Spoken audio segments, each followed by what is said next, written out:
It's time for Security Now, and Steve Gibson's doing something I'm so excited about. Have you seen all the different cloud storage solutions? There's SugarSync and Dropbox. There's Carbonite. There's Jungle Disk. It goes on and on. He's taken a goodly number of them, looks at the security ramifications of each, the price, and more, and he's got his review of something like a dozen cloud storage services coming up in just a little bit. Security Now is next. Netcasts you love. From people you trust. This is TWiT. Audio bandwidth for Security Now is provided by the new Winamp for Android, featuring wireless sync and one-click iTunes import. Now with free daily music downloads and full-length CD listening parties. Download it for free at winamp.com/Android. Video bandwidth for Security Now is provided by CacheFly at CacheFly.com.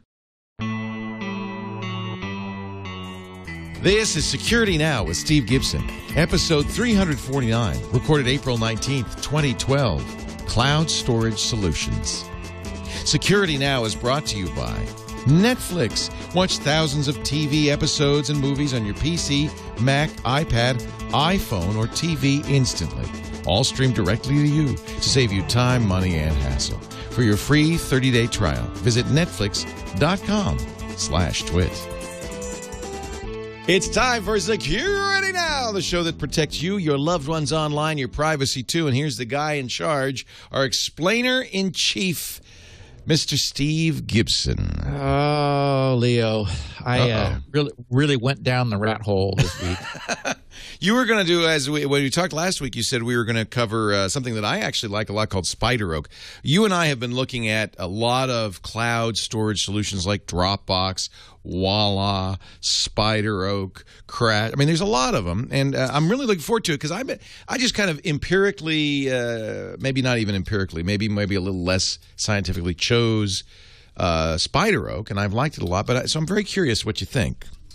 Well, so what happened was I started to look at it. I contacted them, and they know us and were, standing by in case I had any questions. But when I mentioned last week that SpiderOak was going to be the topic of this week, I started getting all of this Twitter feedback from people saying, "But what about Boxcryptor? Right. What about Crash Plan? What about blah blah blah?" And I was like, "Oh!" And some guy said, "Well, hey, I thought you liked Jungle Disk. What about Jungle Disk?" And so I started to look at some of these others, and one thing led to another, and so I ended up putting together notes for Bitcasa, Boxcryptor, BoxNet, Carbonite, completely private files, Crash Plan, Cubby, Digital Bucket, Dropbox, Google Drive, Jungle Disk, High Drive, Live Drive, Portacore, Secret Sync, SkyDrive, SpiderOak, SugarSync, TarSnap, and ZeroBin. I think there are a few you left out, Steve. I know, and that's the problem. Like Voila. When you just mentioned it, I thought, that's not on my list. No. Stop the madness. Because I think this is a fair sampling of the choices out there. Well, yes. And just as I was, putting this together, then the rumor, which has been circulating for some time, as you mentioned, before we began recording, is that next week, maybe on Wednesday, Google is going to drop Google Drive on the world. And, with 5 gigs of free starter storage and who knows what features. So then I thought, well, what if that's really a good thing? And I've spent all this time, digging deep. Now, I have to say, among all of those that I just enumerated, there are a bunch that are just sort of like, okay, this is not the right solution. There are, for example, Dropbox, still in their terms of service, explains that they're able to decrypt their users' data if the government issues them a warrant requiring them to do so.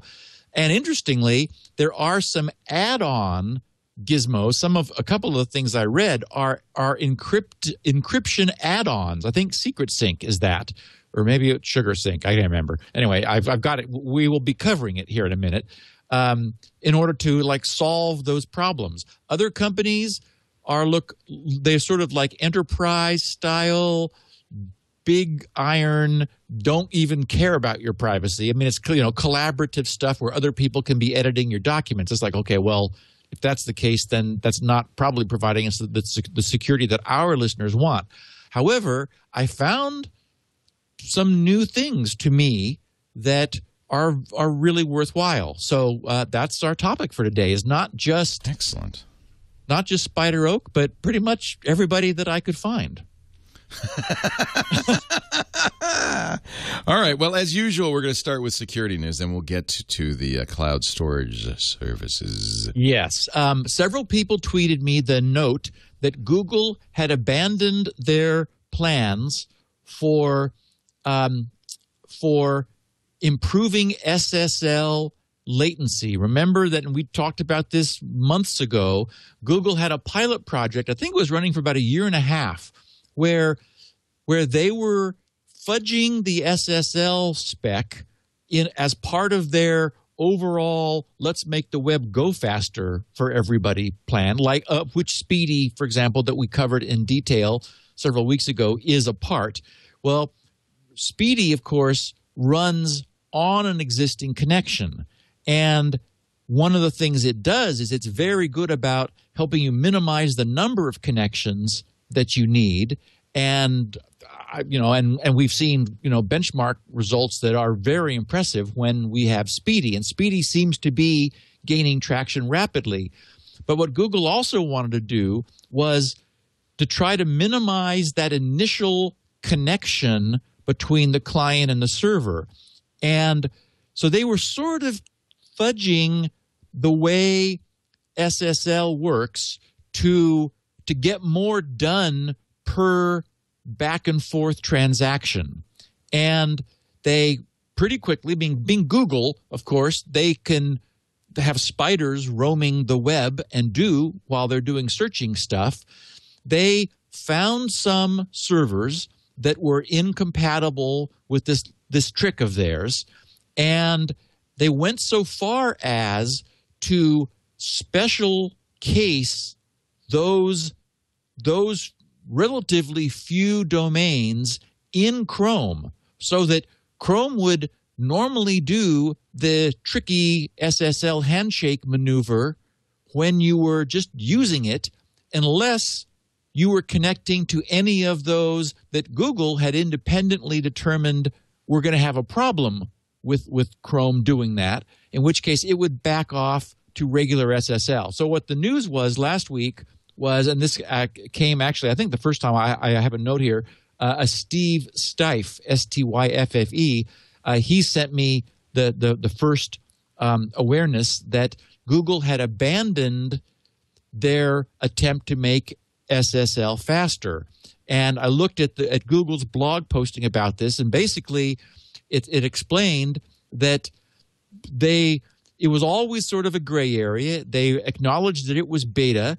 They just felt that they were working with the environments which were incompatible, trying to kind of boost them into compatibility, but it looked like the equipment manufacturers that were using SSL accelerators were the problem, and they just weren't able to make any headway there. SSL accelerators are, for example, appliances with like crypto hardware to do the SSL public key stuff, which we know is time-consuming, in hardware to accelerate that handshake. And just because they're locked down in hardware, Google was never able to make any progress in getting that fixed. So they decided, rather than sort of having what they admitted was a flaky solution of Chrome needing to know who it was going to have a failed handshake with preemptively, which just is not very practical, because new companies are going to be setting up SSL accelerators, and Chrome won't know about it, and things won't work for them. So that's not good. So they canceled that. However, part of the Speedy protocol does allow the specification from the server that it supports this advanced handshake. So there is still a way to sort of keep it alive within Speedy, but not just in general. So I thought, it's neat that they tried this. I'm really very bullish on these efforts Google is making to lay down this technology and set standards. We need someone to do it, and no one better than them. Also, shortly after, might have been the day after, maybe the hour after, we recorded last week's podcast where we were talking about the Java exploit that was affecting Mac OS X to such a degree, and that Apple had released a patch for it, but we were expecting them to follow it up with a remover. But at that point, we didn't know when that was going to happen. Well, it happened probably as the podcast was going public. What's really interesting is what more Apple did. I tweeted the fact that I tweeted to my Twitter followers that if Mac users should check for updates again, because Apple had just issued a second one to work with this. And Apple's from their own page said, this Java security update removes the most common variants of the flashback malware. So in addition to fixing the Java exploit, it's a remover. This update also configures the Java Web plugin to disable the automatic execution of Java applets, which is to say they are disabling the Java plugin as part of this. Users may re-enable automatic execution of Java applets using the Java Preferences application. If the Java Web plugin detects that no applets have been run for an extended period of time, they don't tell us how long that is, it will again disable Java applets.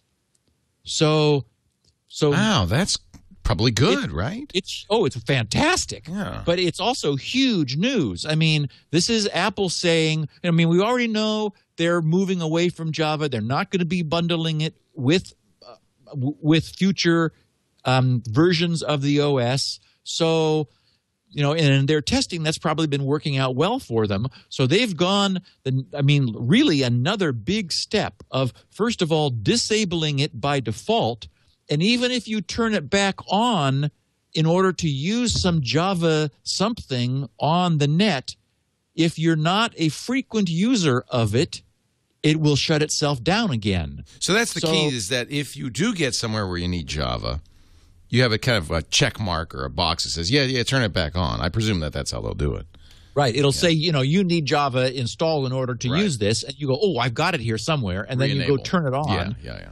But if you leave it on, then it'll shut itself off again. Yeah.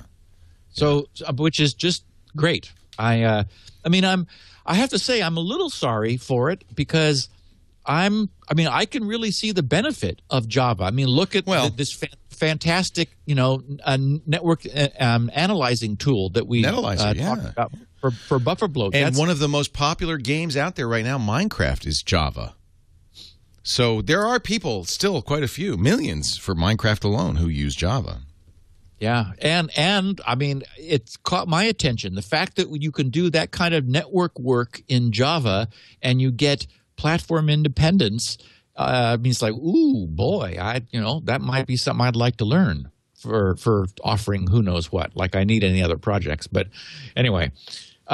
So I was just, a tip of the hat to Apple. I'm impressed because, unfortunately, nice as it is to have it, what you'd really like is on demand. You'd like to go to a website that needs it. You enable it for that site. Maybe much like, NoScript gives us that kind of control now over Java, for example, over in Firefox. Either enable it for that site or enable it and have it like disable when I shut down the browser, like enable only while I'm using the computer. Because, as we know, the smaller your window of opportunity is, the less chance you're going to get hit. And Java had this problem that Apple didn't jump on as quickly as they should have, and they got bitten by it.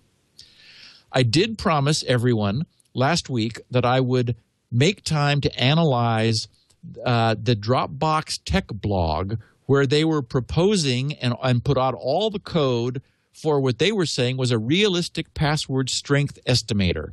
And I just forgot, actually. By the time I saw it in my notes, it was like, oh, crap. I forgot. Plenty of other stuff to do. I think we can live with that.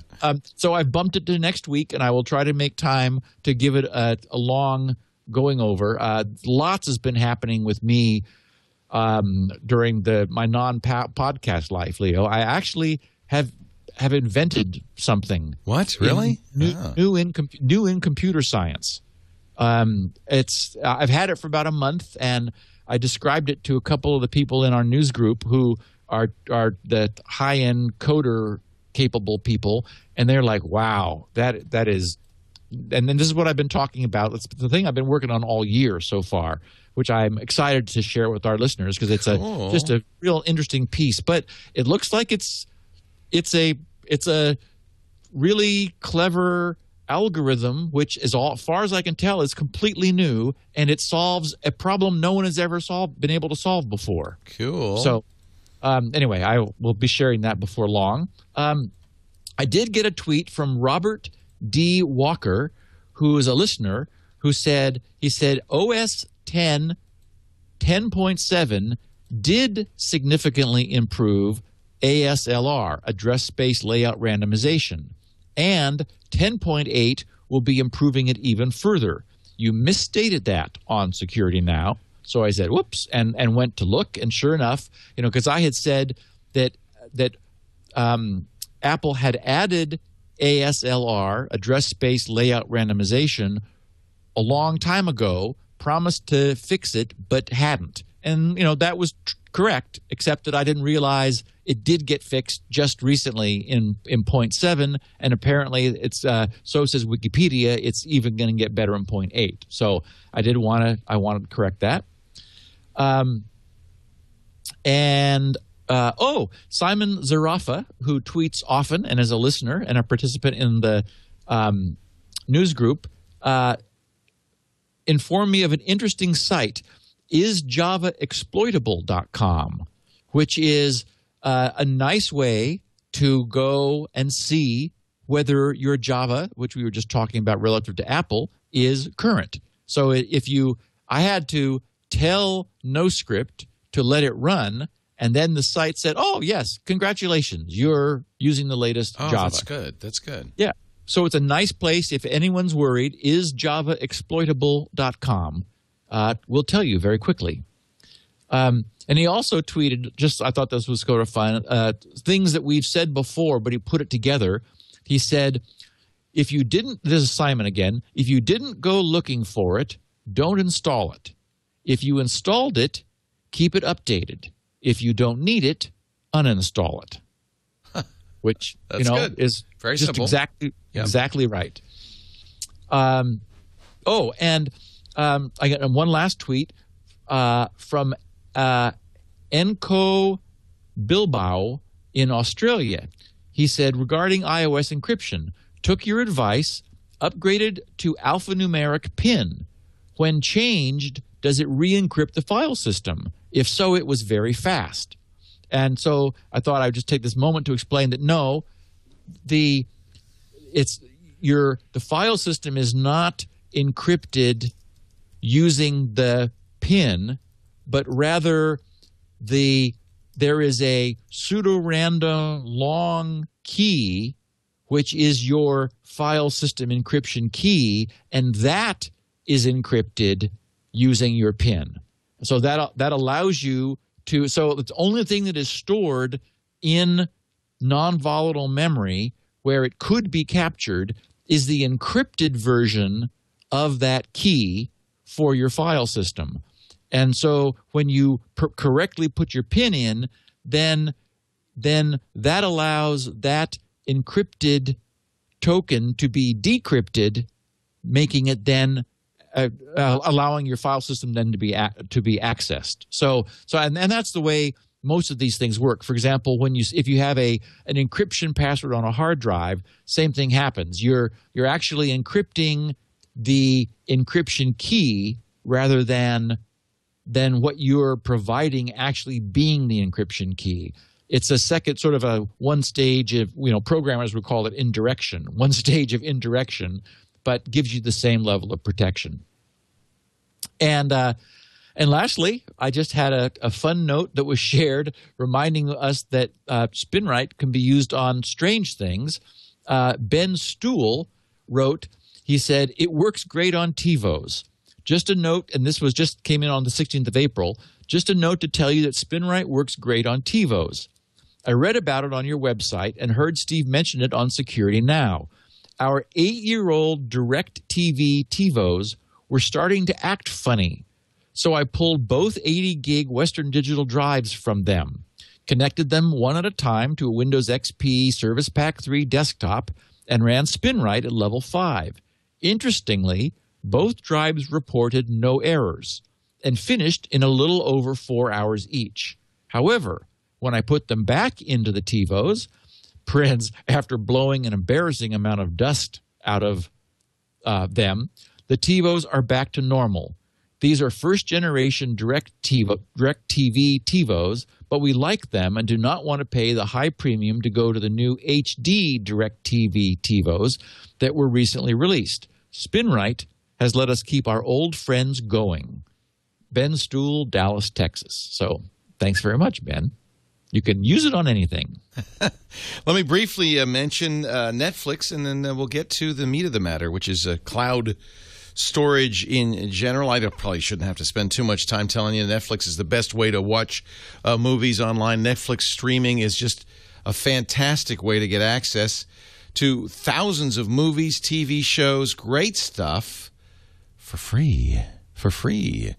For the next month. And then after that, $7.99 a month, which is, less than a couple of lattes. Certainly a lot less than most movies in the movie theater. I think it's up to like $9.50 at the Petaluma movie theaters. Look at all these great movies you can watch. And what's interesting, Netflix, remember they had the $1 million challenge to come up with a better recommendation engine for Netflix, and they never implemented it. And they explained the reason we didn't is that the algorithms that we received and we paid $1 million for were all based on DVD purchases. And people watch streaming very, very differently because a DVD is kind of a commitment. You're projecting in the future what you might want to watch, a day or two from now when you get the DVD. Streaming is, well, let's try something and see if we like it. If you don't, no problem. We'll start something else. Here's the incomplete season 1 through 5 of Felicia Day's The Guild. That's on here. I watched a wonderful British series. I wish there were more of these called Doc Martin, 5 seasons of that. Breaking Bad, Arrested Development. But then movies, too, like The Graduate and Chinatown, Gosford Park. Just great stuff. Go to Netflix.com/twit. Try it free for 30 days if you're not already a member. And if you are, tell a friend. Netflix.com/twit. Just the best deal in content anywhere. Steve Gibson has done a lot of research and is now going to give you a brain dump. Stand back. So I didn't know what order to put these in, so I just thought, well, let's go alphabetical.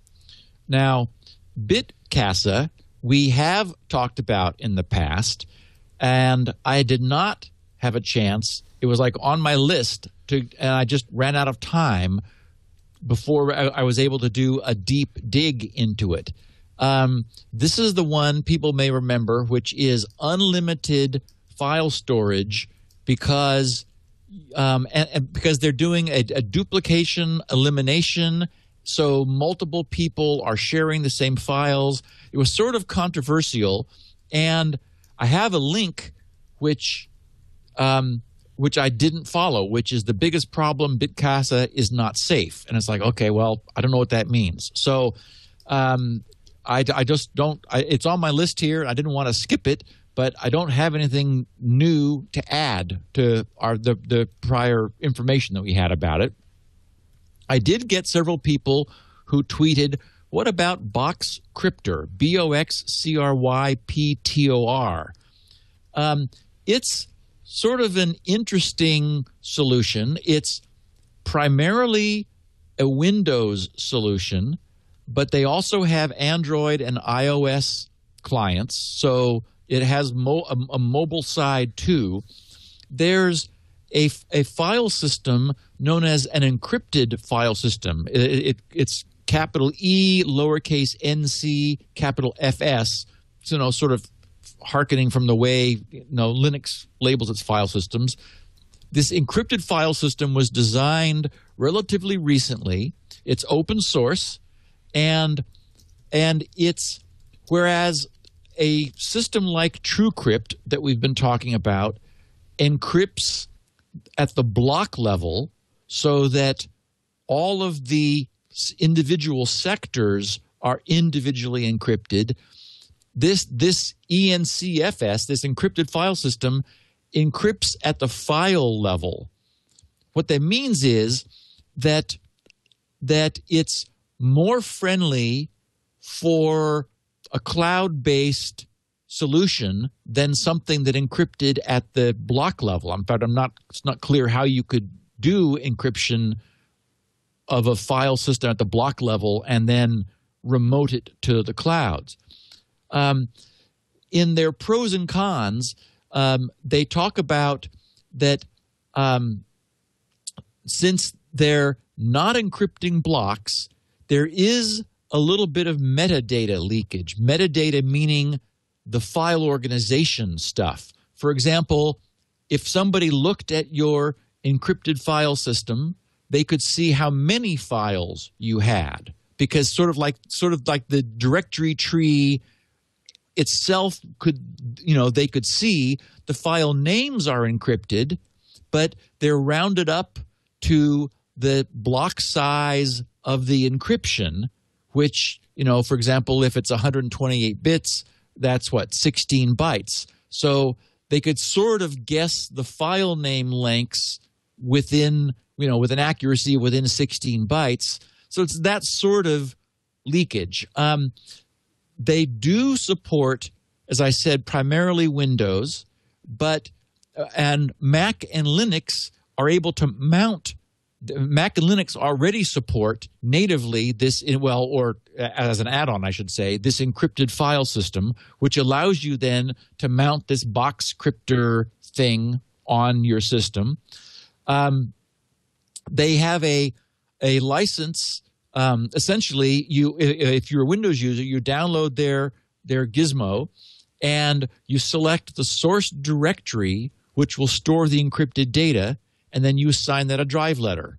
So what you see is a drive letter in Windows, into which you can store anything you want.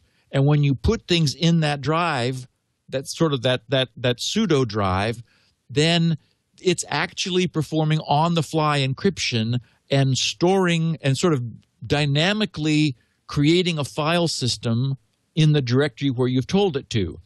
And this is friendly then with being uploaded and shared. So they have a free version and this is sort of a problem I have with these guys, is they sort of put some arbitrary limits on it. It's not clear why they did, but I guess they want to make some money from this. There are other free solutions, I think, which are maybe superior. So for free, you can get up to 2 gigs of storage and a single drive mapping.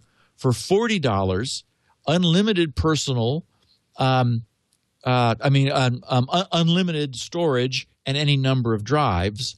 And then just if you're a business user, they want $100. Now, that is a one-time fee. So you're buying the license to the utility. You can put it on any number of machines. And if you then have some way of synchronizing folders, then this will provide the encryption side. So it's sort of an interesting solution. I'm not super gung-ho on it. There's an Android version. They want $6 for unlimited personal use and $9 for unlimited business. And their iOS version doesn't look very impressive at all, actually. I think it was like you're limited to like 3 uploads or something, then it locks. And so you have to do an in-app purchase to unlock it for about the same amount of money as for Android. So, it's an interesting solution. It's sort of like, I'm not sure that it really, if you had some means of synchronizing folders, then adding this to that can give you strong encryption. As far as I know, it's the encryption is based on a well-designed encrypted file system, and so it would qualify for Trust No One (TNO), which you'll be hearing that acronym a lot here in the next 45 minutes or so, because many systems do explicitly support Trust No One, and many others don't. Also, when I was looking at this, there's a company called Box.net, and it's funny because their domain is Box.com, but Box.net is what they call themselves. They were Box.net for a long time, and then they bought or were able to acquire Box.com. Okay. So I still think of it as Box.net, but Box.com works. It's very confusing. I don't blame you for being confused. But they've been around. They may be one of the oldest that's still around. Yes, and they sort of look like it too. It's like, okay, well, I mean, it felt to me like maybe they weren't up with the times. I couldn't see any clear support for mobile stuff. You get for their free version, single user is a limit on file size of 25 megs and 5 gig of storage. And that's so you get 5 gigs of storage, but with a per file size limit of 25 megs. And that's kind of killing. That's a terrible limit. Isn't that random? Yeah. It's like, what? Okay.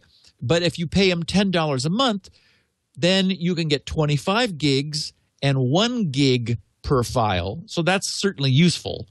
And at twice that amount, $20 per month, you can get 50 gigs and 1 gig maximum file size. Except that, as we'll see, those are on the high side price-wise. Yeah. For example, just for comparison, something that still is in the running is Amazon's S3 service or Rackspace's service with Jungle Disk, because they're 15 cents per gig per month. So that would be. They also charge for bandwidth, so you got to include that. Rackspace doesn't. Jungle Disk with Amazon does. Correct. So with Rackspace, there's no bandwidth charge. Oh, I didn't know that. That's good. Yeah, and so, for example, at 25 gig, these Box.net, and this is, again, we'll be talking about price because I know people are interested. Box.net is $10 a month, but Rackspace or Amazon for the actual 25 gig of storage are $3.75. Yeah. And that's one of the other things too. Everybody wants to put you in this plan, and I hate plans. It's like the whole cellular, phone business where, you buy this many minutes. Well, okay, but if I don't use that many, then I've overbought. One of the things that I really like about Rackspace and Amazon is you're paying, 15 cents per gig rather than committing to some size of plan, and then you pay more than you're actually using unless you use right up to what that limit is. So anyway, just something to keep in mind. And I will say that Box.net does have a business plan, which they instead of these personal plans, which gives you 15. I wrote 15 per month and a terabyte, but that's less expensive than the can't be right. Nobody gives you a terabyte. Nobody gives you it. Really? No, that's something wrong with that. So anyway, if anyone's interested, check it out. Now, in my perusal, I did, of course, run across one of our sponsors, Carbonite. And which does not position. I want to be clear up front. Does not position itself as cloud storage. It's a backup solution. Correct. But you do get cloud storage. And as we'll see, there are a number of sort of services that are becoming sort of generic. There's the idea of synchronizing multiple machines, and several of these services that we'll be talking about offer free synchronization, where, for example, you can install this on as many things as you want, and they'll keep them synchronized, but that's different than storing in the cloud. The idea being that they all share they all share a folder on their own hard drive, and then this thing keeps them synchronized. And Dropbox, I guess, is operates that way. But then you can also do storage in the cloud, and then most of these services now have a mobile component, allowing people to access these files, sometimes stream music, look at pictures, and so forth from iOS or Android devices. So yeah, there's like different. That's how they're distinguishing themselves, I think, because you can't just do raw storage. It's like, well, what do you add to the raw storage? What is your unique point of view? Now, having looked at all of these, I have to say Carbonite is still in the running, in my opinion. They're $59 per year per computer, and unlimited storage, which is just a nice thing to have. One of these companies that we'll get to does something really interesting, which is if you to get you bootstrapped to them, they'll send you a hard drive which you use locally to back up your machine and then send it back to them. Oh, that's neat. That solves the problem. That's interesting. Yeah, of like a multi-hundred gig, through the cloud to get yourself set up the first time. And then, of course, they dump that hard drive back, into their own servers, and then catch up any changes that have been made since then, and then continue. And they'll reverse the process. If you crash and you've got hundreds of gigs in their cloud, you can say, oh, my God, I need my data now, and they will send you all of your data on a hard drive. Wow. But anyway, so back to Carbonite. We'll catch up with that. Just to be complete, it is unlimited, but they do tell you they throttle after 200 gigabytes. Right. So I just want to make sure that people don't get a false impression of that. So $59 per year per computer, which is what is it? And I wrote down here $5 per month. So I guess that's it's roughly $5 a month. Yeah. And support for Win, Mac, iOS, Android, and BlackBerry. Mm-hmm. Although they've got some advanced features which are currently still only the Windows platform only. Right. And then under PIE, pre-internet encryption, where are they on Trust No One? Reading from their own disclosure, they said in their FAQ, can Carbonite employees see my backed up files? And they wrote, access to your backed up files is protected by your encryption key, which is kept strictly confidential. Unless you choose to manage your own encryption key, see below, a limited number of Carbonite employees are able to access backed up files in order to assist with data recovery if needed. However, they will do so only after obtaining your consent. And then they said, if you are – oh, I love this. This is something I learned, actually. If you are subject to industry regulations that require no one outside your organization to have access to your backed up files, e.g. HIPAA regulations. So it turns out that being HIPAA compliant requires TNO, level security, which is great because that's going to strongly encourage companies to go in that direction. So they said, if you're subject to industry regulations, blah, blah, blah, Carbonite provides you with the option to manage the sole copy of your encryption key. If you choose this option, features such as anytime, anywhere access, which is their web-based viewer, will be, and I think your mobile also is the same way, those will be unavailable to you. Also note that if you lose the sole copy of your encryption key, there will be no way for Carbonite to restore your backed up files. For these reasons, Carbonite recommends, and the majority of our customers choose, to have Carbonite manage their encryption keys. But it is significant that if you decide to, you're able to have them do the job for you. I mean, you're able to accept responsibility, and they will not have your key.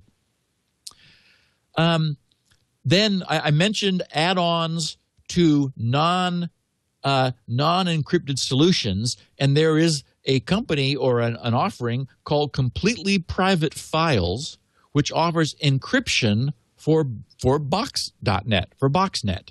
So that's an example of that kind of add-on.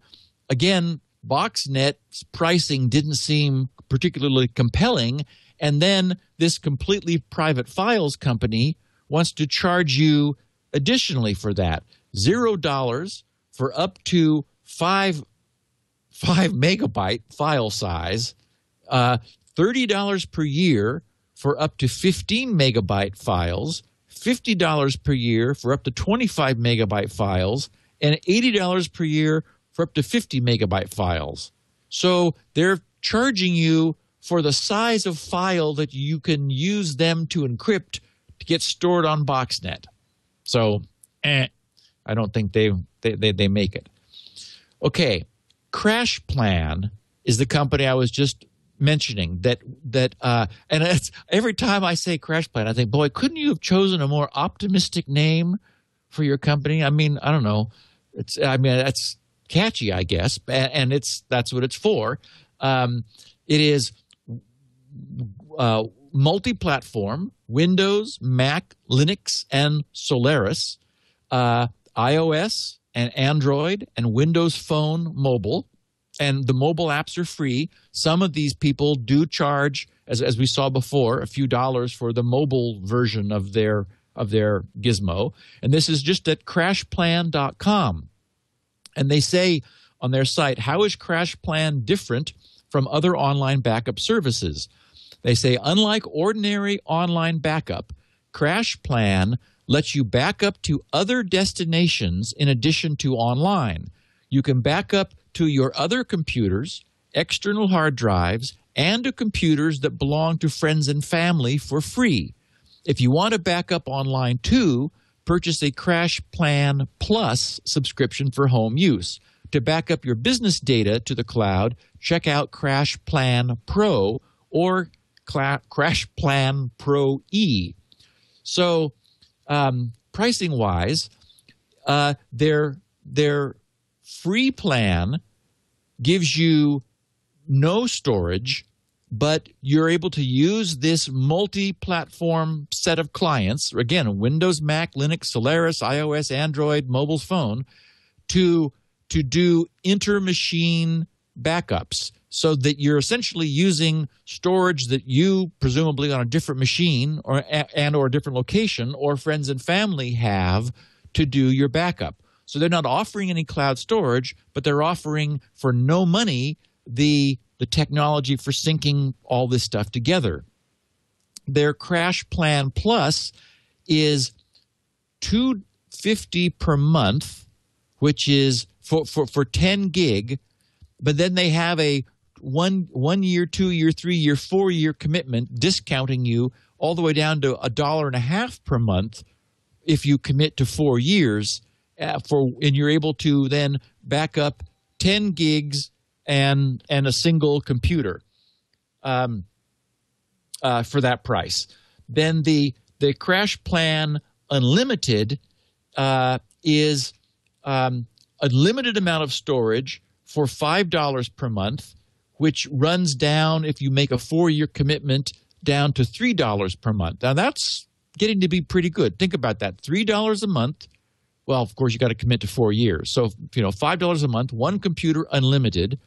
Then they have Family Unlimited, which is 2 to 10 computers at $12 per month. So this is scaling pretty nicely. $12 a month, and if you commit to 4 years, it's half that, $6 a month. Unlimited amount of storage, 2 to 10 computers. And then this is the company that I mentioned that has what they call seeded backup.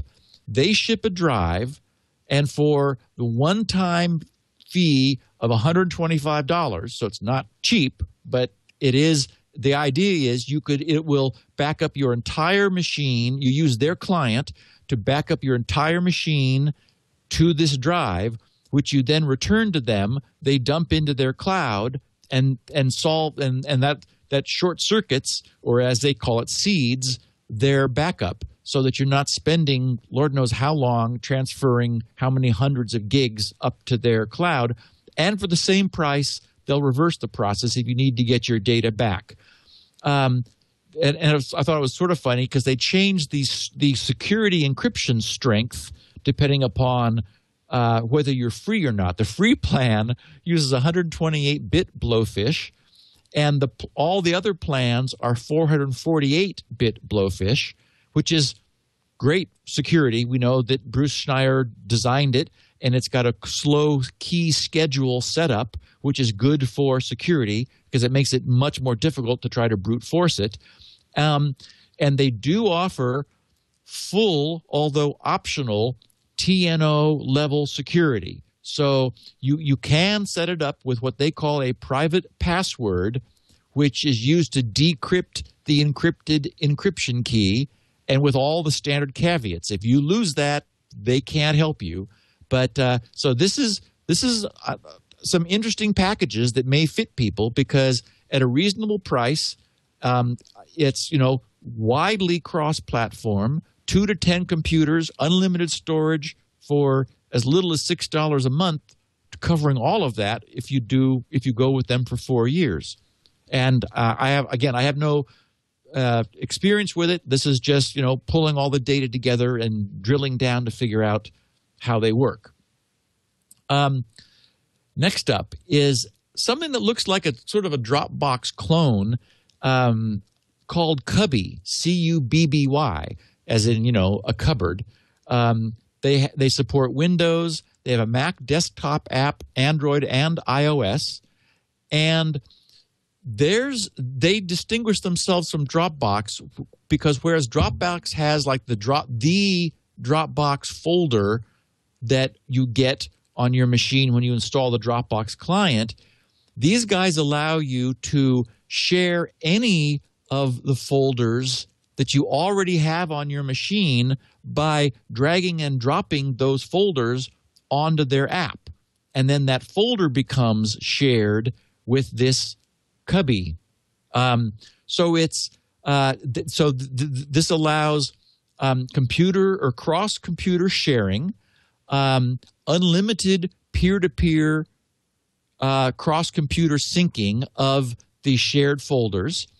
They say that it keeps unlimited versions of friend-shared files. So I guess, as I understand it, if you share files with friends, and there's a means to do that, and they alter the files, then this is keeping versions of those.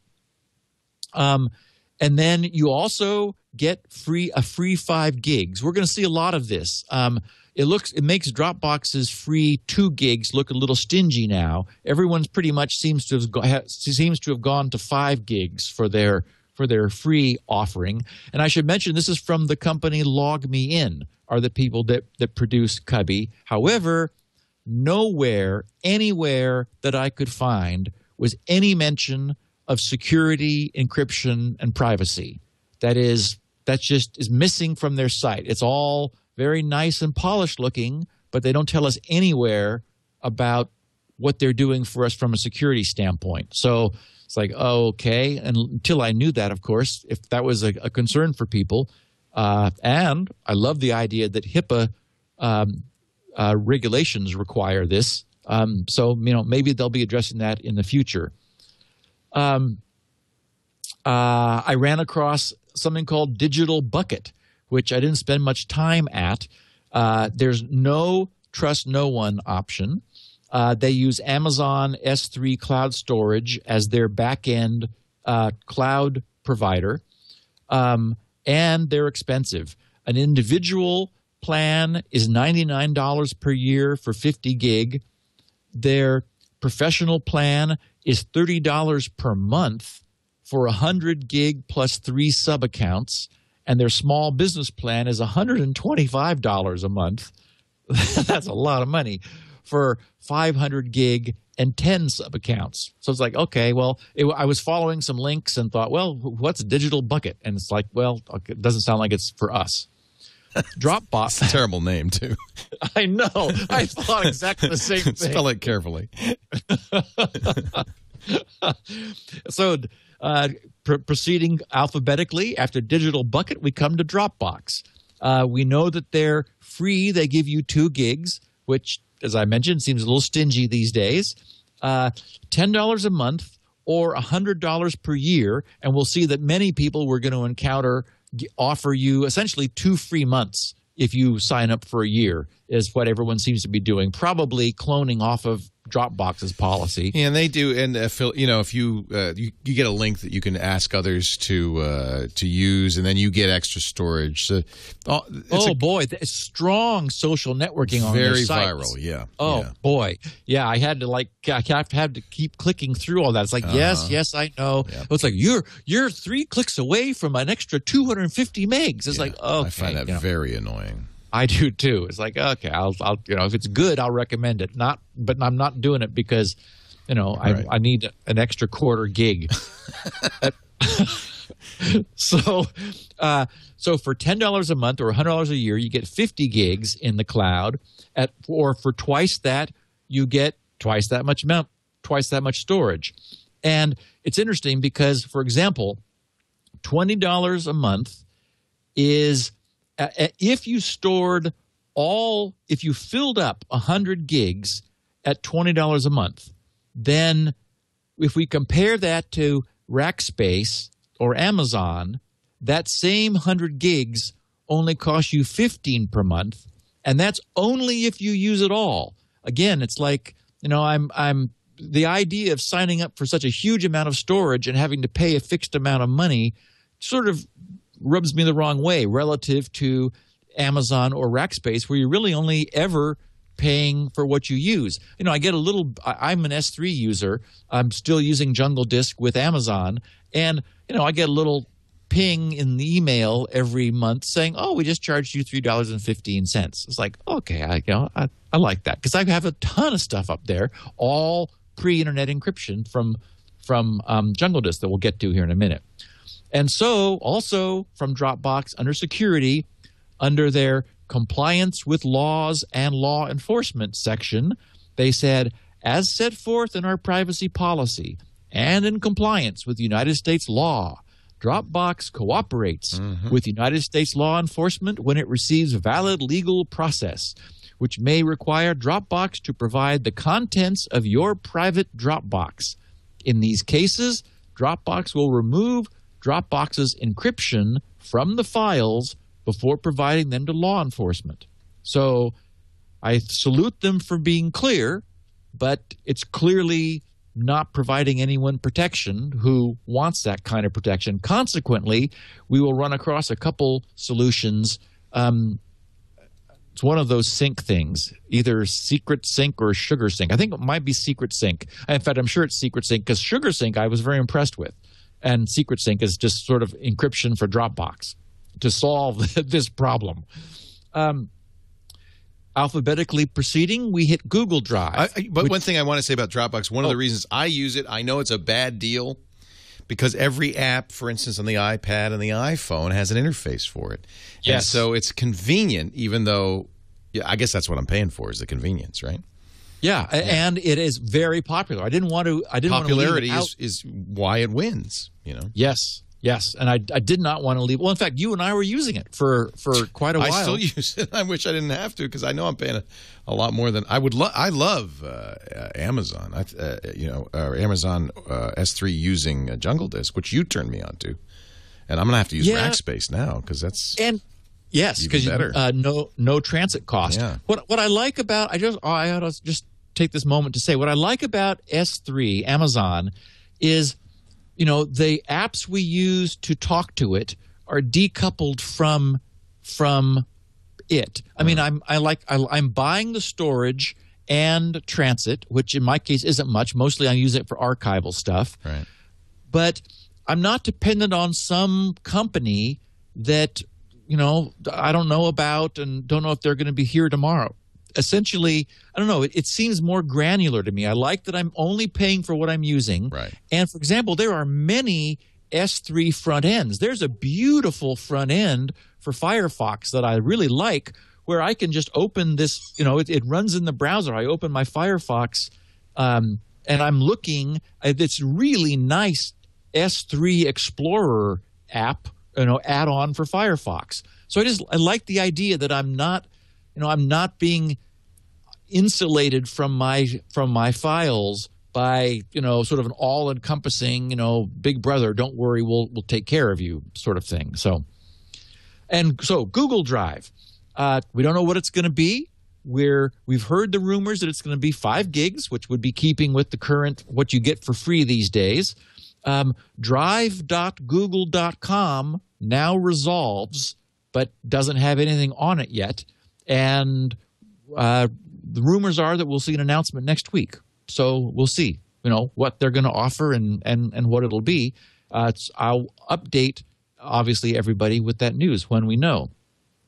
And again, it was a tweet that reminded me about Jungle Disk, the thing that I use. Good multi-platform support, Windows, Mac, Linux, iOS, and USB. And Leo, do you know, were they purchased by Rackspace? Who? Jungle Disk. Yeah. That's why. Yes, that's the whole point. They got bought by Rackspace, and they continue to offer their S3, but obviously Rackspace gives you a better deal, and it's otherwise the same, I would guess. Yeah, well, they've moved forward. I thought when they bought them, I was a little nervous, to be honest. I thought, boy.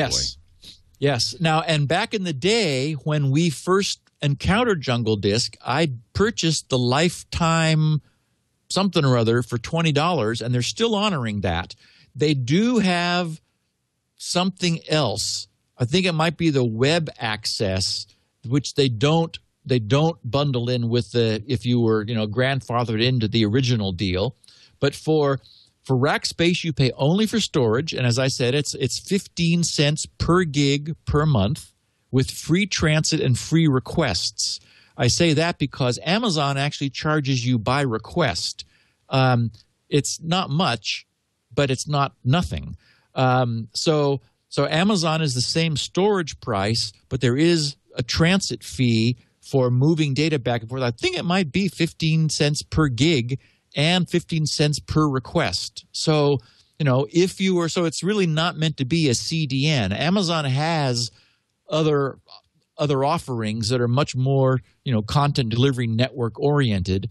For me, I like it because Jungle Disk, we absolutely know, is pre-internet encryption. You put the password in, Jungle Disk encrypts it locally, and it goes nowhere else. And their USB version is cross-platform. That is, it's Win, Mac, and Linux all bundled into a single thing, which you then, that you can put it on a USB drive and you stick it in whatever computer you're at, no matter who made it, essentially, Windows, Mac, or Linux, and Jungle Disk figures that out and runs, which is neat. Now, they offer web access to cloud files, but I don't know how that works with pre-internet encryption. We know that it's possible that the decryption could occur in your browser if you provided that key, but might be that web access is only available if you don't encrypt with your own key. And that is an option. You have the ability to do that or not as you choose. But if you do, it's full TNO security. And let's see. They also offer public sharing of specific files. So of the stuff that you've got stored up there in your Jungle Drive, you can get a web URL and set a date of expiration, which you can then share with other people. So it's like, you can email this URL to someone and say, hey, I just, here's a file I want you to grab. Go get it at this link. They do put a maximum of 5 gigs on file size and 50 downloads per file, saying that, it's not their intention that this be a free content delivery network.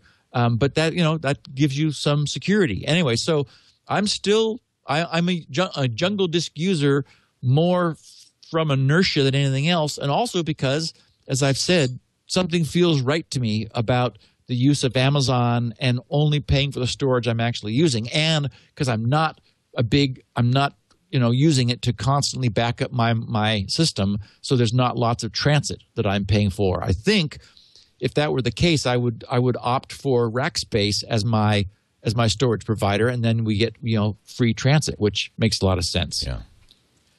I ran across High Drive, which is from a company called Strato, and they're not U.S. based. I remember I didn't write down where they were, but I noted because prices weren't coming up in dollars that I had to convert to dollars. Nothing really jumped out about them for me. Their iOS, Android, and Win Mobile 7 for their mobile side, 5 gig for free, as many people are now doing, $13 for 3 months, which seemed odd. They call it a 3-month commitment, and that gets you 100 gig, or $39 for 3 months gets you 500 gig. And on the security side, I'm not impressed. They mentioned, probably because they're European, ISO 27001 certification. That is, they're compliant with that, but who knows what that means? That didn't, I even only somebody in Germany knows what that means. Yeah, I looked it up, and it's like a long Wikipedia page of gobbledygook, and it's like, okay, well, I don't think anyone's going to be jumping on these guys anyway. So, Live Drive, good multi-platform support, Windows, Mac, iOS, and Android. Although I got a kind of a creepy crawly feeling from these guys. On their home page, they say, resellers, sell online backup and more. Sell our full range of online backup, storage, and sync products to your customers. Custom brand everything. Manage it all from the web. Sell unlimited backup accounts from just $59.95 per month. Instant setup. And I was like, oh, okay. That's okay. That always makes me nervous too. That's yeah, it just sort of seems a little slimy somehow. So they have their offerings. $8 a month is backup with no storage limit, and addition for one computer, and additional computers $1.45 per month. $16 per month is their so-called briefcase plan, where you get 2 terabytes and Windows and Mac synchronization. So on that, and you can also share with friends and family specific files. So that's cloud storage with ability to access it. $25 per month is their Pro Suite, which brings you up to 5 terabytes. And they store 30 previous versions of files. They can restore deleted files and stream music. And for $8, you can add NAS backup. So they will back up your own local network attached storage to the cloud. And as many people purchase for 1 year and get 2 months free. But again, it's like, okay, I think obviously this is a huge and exploding market segment with, cloud storage being the buzzword these days. And so there's a lot of companies that are there, and it's not really clear to me, what they have to offer. I ran across, speaking of that, a company called Porticor, Porticor, that seems very enterprise-oriented because $162 per month. It's like, ooh, okay. I'm not sure who they're appealing to, but you can register for a free evaluation, Leo, if you'll give them your email address. And so I said, I don't think so. Yeah, and when you do that, you get 3 virtual disks at 2 gigs per disk, and then they start sending you email. So no, thank you. Okay, Secret Sync is what I referred to before. Is what they're doing is they're an add-on for Dropbox that puts another folder on your desktop, and anything you drop in there, they pre-internet encrypt before dropping it in the Dropbox for you. So It uses the Dropbox API probably, but it's not free. You get up to 2 gigs of encryption in that encrypted folder for free, but it's $40 per year to expand that to 20 gigs of encryption, or $60 per year for a terabyte. So of course, that's their own metering of the encryption. Then you have to pay Dropbox's fees for the actual storage. So it's like, okay, well, that's they're why there. I rejected that one. I didn't want to pay twice. Exactly. Yeah. And of course, going alphabetically, we've got Microsoft SkyDrive, which, it doesn't seem to have any strong Mac support, not surprisingly. Although there is an SDK available for apps, although only apparently running Windows, iOS, and Android. Now, Microsoft does give you more free storage than anybody, 25 gigs. I didn't see anybody that was, at 25 gigs with a 2 gig per file limit. They do support, SkyDrive supports Windows, iOS, Windows Phone, and Windows 8 Metro style. But again, no real clear focus on security. No explanation about how keys are handled or crypto and so forth. And I wouldn't be at all surprised, if they also can and would respond to someone telling them that they need to hand over your data. Do you know anything more about SkyDrive that's beyond that? Well, I think it's going to expand. The thing is, you're working with Microsoft, so at some point they're going to add to it. It's probably enterprise focused. It does support the mesh syncing, but only 5 gigs of that can be dedicated to live mesh syncing. And it does have nice web interface too. And Mac, I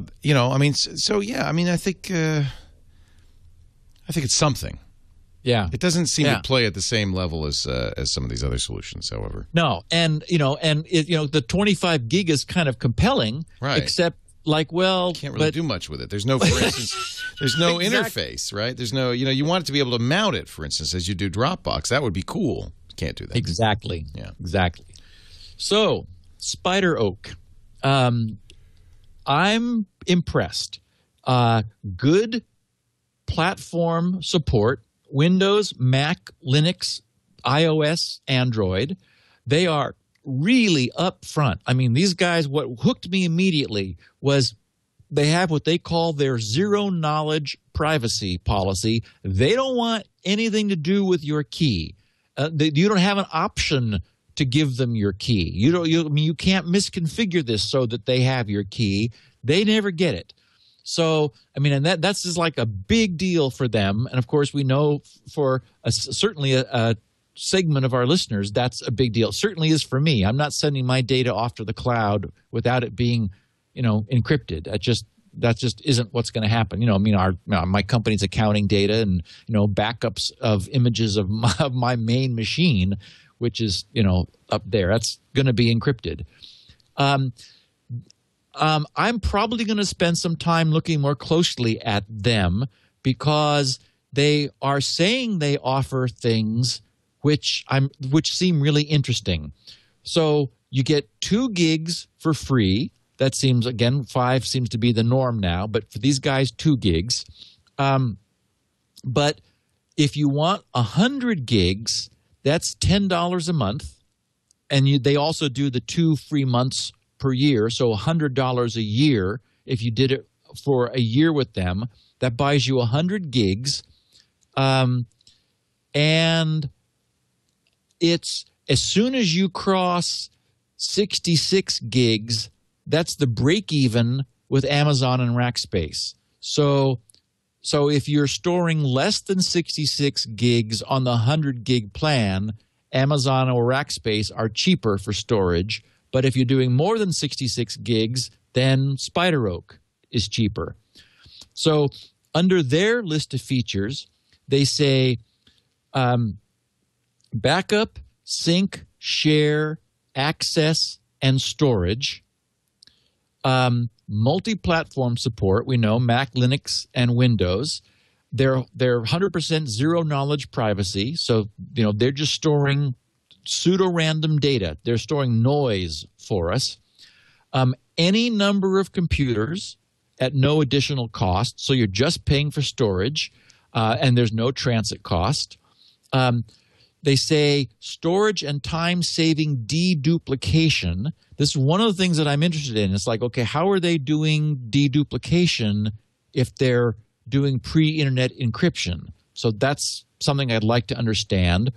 They said perpetual deleted file and historical version storage. So they're also doing some versioning of some sort, and they're saying they're saving deleted files forever. So you can go all the way back to the beginning of when you started using them. And then this is interesting, 10 to 15 times faster than traditional backup solutions. So it's like, what? Okay. And I've got the name of the techie there who I can have a conversation with because I know I'm interested in what they're doing. And they make a big point of being wholly fault tolerant. So the idea is not only is it in the cloud, but they've really looked at being fault tolerant. Now, I noticed also in perusing that they say they securely synchronize folders across multiple computers and operating systems using their free online sync. So you pay for as I said, $10 a month or $100 a year for 100 gig, but then synchronization is free. So and on any number of machines, you're able to use SpiderOak for performing synchronization. And they say discreetly share selected folders with friends, family, colleagues, and clients. So now this is interesting because they must be doing it and maintaining TNO. So I want to find out how that works because presumably, I don't know if you have to install their client in your friend's, family's, or colleague's machine, or if that's a web-based interface. And I think it's web-based because they have something called share rooms where you can share folders instantly over the web in share rooms. And then you can also subscribe to an RSS feed to be notified of modifications in there. And under efficient versioning, they said SpiderOak keeps historical versions of every file. This is an extremely important safety feature in a backup application. Consider this scenario. You accidentally save over your thesis paper with a different document. The easy solution is just to go back to your backup software and retrieve the old version. Except, what if you don't notice for a few days? If your backup software doesn't keep historical versions, it will save the new wrong version of your thesis into your next backup, making recovery impossible. SpiderOak's historical versions are space efficient. Even though your historical versions are encrypted and only stored on the server, SpiderOak detects the similarity between those historical versions and your new versions, only saving the parts that actually changed. Now, somebody tweeted something that's kind of ringing a bell here. There was some mention of not wanting to store data redundantly on your own machine. So, yes. So maybe, yes. So maybe what they're doing is they're creating an archive region on your hard disk. They're seeing the differences and maintaining that, and then encrypting and only sending, for example, the deltas after encryption up to them, so that there's a way to piece this all back together. I mean, that as I'm reading this, the thing that I remembered someone saying is they didn't like the idea of like this blob of space being taken up on their hard disk. That may be what SpiderOak is doing. I should mention, though, and actually this came from another tweet, apparently they've got work to do over on the iOS because their iTunes store reviews for the iOS client are like like horrifying. Really? Really? Huh. It's 1 star and people just shuddering at how bad it is. Yeah. And you have to like remove it and then reinstall it, and then it kind of works. And I just think that they, I don't know what I'm sure they'll explain to me if I pursue this, what's happening over there. But that's not the client apparently. People are trying to use it to read PDFs, and it's doing horrible things to them. So I think I'm looking at the Spider Oak interface, and it says here there's a checkbox. It says keep my own copy of all archived data blocks. So you don't. Looks like you don't have to. Okay. Enabling this option will cause Spider Oak to send a copy of all new encrypted data blocks to the location you've chosen. Spider Oak will then check this location first when restoring data. This can increase the speed of large restores. Or maybe this is just, I don't know if this is where the versioning again. Maybe not. Maybe this is just for bandwidth limited folk. It has, a slew of features. This thing is amazing. So I've been using it for some time. I haven't had to restore from it at all. But so you're going to follow. You're going to do some more conversations with them. Yeah, because of all the offerings, I feel the same way. This is one that like survived this whole process of looking closely into the corners, and we're down to 3 left. Actually, really only 1 because the other 2 don't qualify. In fact, I'll do them first. I'll go to Zero Bin. I ran across it. Somebody mentioned it. I figured out what it was.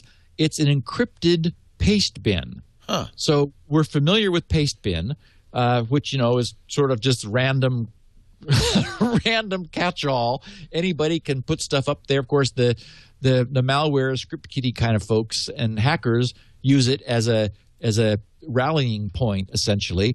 But everything normally is in the clear. And Zero Bin is browser, that is to say client-side encrypted paste bin. So you could upload a file with protecting it with a password, and then get that password to someone else somehow. I was going to say email, but you want to do it over a secure channel somehow. And then they're able to get and decrypt it, to download it into their browser, and then decrypt it. So it's sort of a means of having net shared files, which are cryptographically secure because they use AES 256 encryption in the browser. So in case that was useful to anyone, I just wanted to note that it exists, called Zero Bin. Then the other one that sort of I didn't spend much time on is Tarsnap. I'd run across it before. I like the name. Tarsnap. Yeah. No Windows support except through CYG-Win, which is the library for sort of limping along with Linux or Unix support under Windows. They do support BSD Unix, Linux, OS X, and Solaris, but they provide storage at twice the price of Amazon for storage and transit. So I'm not sure what they have to say for themselves, but that's as far as I went with those guys. The last one is a company called SugarSync, and boy, they've got the widest platform support I've seen. Win, Mac, iOS, BlackBerry. You don't see BlackBerry except, what was it? I think Dropbox offered BlackBerry also. So that's uncommon. Android, Symbian, Kindle Fire, a web interface, and an Outlook plugin that gives you access. They have a comparison chart with comparing themselves to lots of other people. Of course, it's their comparison chart. So every one of the things that they compare against has a green dot on them, and various of the other guys are missing dots in various places. And it's, until you get up to the really big storage, it's not even compatible with Amazon or Rackspace. You get 5 gigs free, as most people do. 30 gigs at $5 per month or $50 per year. So that's also the 2 free months deal. 60 gigs for $10 a month, 100 gigs for $15 a month, 250 gigs for $25 a month, or $250 a year, for example, 500 gigs at $40 per month. So it wasn't until you got to 500 gigs at $40 per month that pricing was better than Rackspace or Amazon. Otherwise, on all those other ones, you were paying more than Amazon or Rackspace, and if you weren't using all of that storage, then paying a lot more than those guys. It does allow you to back up any folder, so it's a little bit like Secret. No, not Secret Sync. You're losing track now, aren't you? I'm losing track. One of those that I talked about. But it does not look like they support TNO level security at all. So not at all clear what they're – I mean, everybody, of course, supports secure transit, just even using just SSL. But I saw nothing that, convinced me that these guys were really good from a long-term storage security standpoint. Their storage is expensive, huge cross-platform support, but again, it's not clear how secure our stuff is. So of all of those things, Leo, I think you chose wisely. Interesting, because I did not get as comprehensive as you did.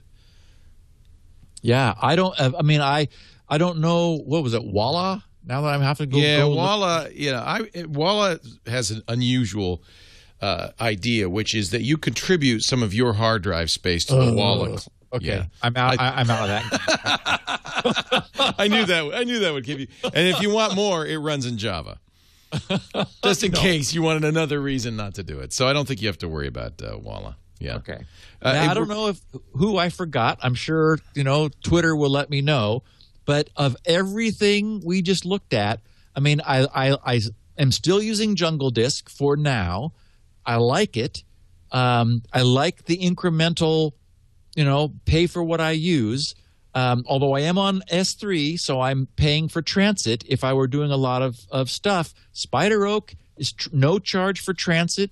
Cross-platform, as you said, it's got features coming out of every pore. Yeah. And boy, are these guys security conscious. So I want to find out how they do what they say they do. I imagine we will have the podcast I thought we were going to have this week, which is, really, really drilling down deep into Spider Oak to figure out how they work. And maybe we'll figure out what's wrong with iOS, because I don't think they quite have that figured out yet. But other than that, I like everything I see. Apparently, Walla got rid of the space sharing feature, so maybe others had the same reaction you had to that. That's actually why I did it, because I wanted to get because it's free if you donate 100 gigs or whatever. Right, and so like they're encrypting somebody else's data on your drive. Yeah, exactly. Maybe pieces thereof. There are some interesting ways using state-of-the-art block level error correction where you can sort of spread your data out among it's almost like a RAID where you spread your data out among some number of nodes. Right, exactly. And you don't need every one of those nodes to be alive. I believe that's what they're doing, exactly. Reassemble and essentially do ECC on the data to algorithmically work around what's missing. Right. I should say that's what they were doing, because they don't do it anymore, according to the chat room anyway. Yeah, good. Well, this has been really, really valuable, and you see there's nothing perfect out there.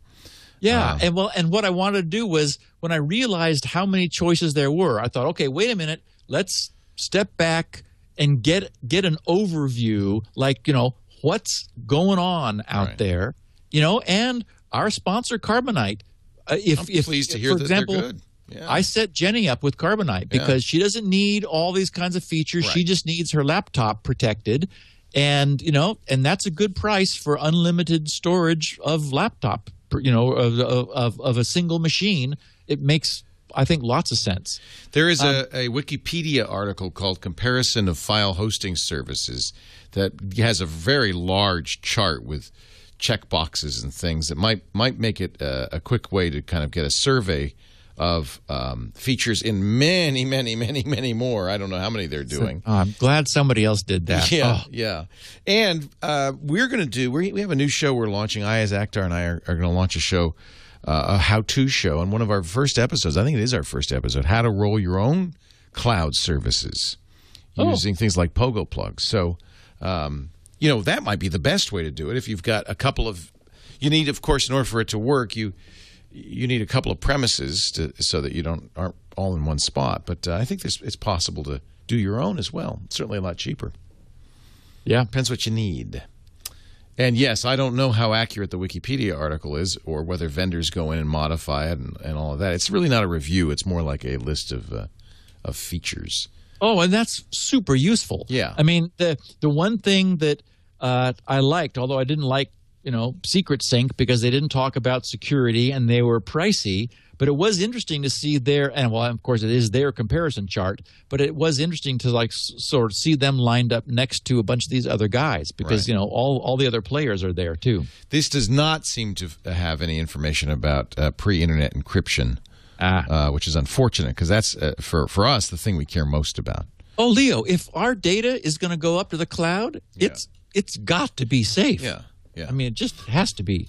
So, yes, from all of this, as I said, I'm using Jungle Disk, but I'm going to be looking closely at Spider Oak, and then they were really responsive to saying, "Hey, we'll tell you anything you need to know." So, I expect I'll start using it a little bit, see if it passes just the usability test, but you are using it and have been for what? A year? A year, yeah. Oh, okay, cool. Yeah. I use it to sync the computers, my documents folders across a bunch of computers. Nice. And of course, as a side effect, you get a backup as well. Yeah, and that's free. The cross machine syncing is just thrown in. Right. Cool. All right, Steve. Steve Gibson lives at grc.com. That's where his Gibson Research Corporation is hosted. You can get Spinrite there, of course, the world's best hard drive maintenance utility. You must have it if you have a hard drive. But he also has lots of free stuff, which I highly encourage you to check it out, grc.com. Next week, a questions episode, so post your questions there, grc.com/feedback. There's also a user group there, a forum for people to share their security tips. There's so much stuff. And, of course, this show, and he offers 16 kilobit versions and transcriptions, which we do not offer at twit.tv. So if you need a small file or you want the transcription, grc.com. We do this show normally Thursdays. So go ahead. I'm sorry. I was going to say, we don't have you next week, right? Yes. You're off in Norway or something. I'm going to Norway. We do the show Thursdays at 11 a.m. Pacific. Wednesdays at 11 a.m. Pacific. We're doing it Thursday because I was out of town for NAB, and we had already done iPad Today. Those of you tuning in for iPad Today, I'm sorry to have disappointed you. However, we've already done it, and it'll be on the feeds any minute now. And we're going to replay it, I think, 1 p.m. Pacific tomorrow if you want to watch live-ish. So I'll be here regular time. 11 a.m. Pacific, Wednesday. But not with you. With Ayaz Akhtar, I think, but I'm not sure. It might be Tom Merritt. Yes. All right. Yeah, Ayaz is what Eileen and I had talked about. Then that's who it'll be. Cool. All right. Hey, thanks, Steve. Thanks, Leo. Thanks, everybody, for joining us. We'll see you next time on Security Now. Security Now.